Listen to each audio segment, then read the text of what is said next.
Wisconsin State Association of Letter Carriers is saying enough is enough at a rally in Madison tonight. The organization is bringing attention to the increase in assaults on letter carriers during the election.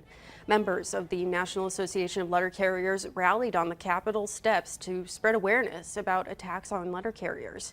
A recent increase in robberies, violent crimes, and gun violence is making some employees fearful to carry out essential tasks.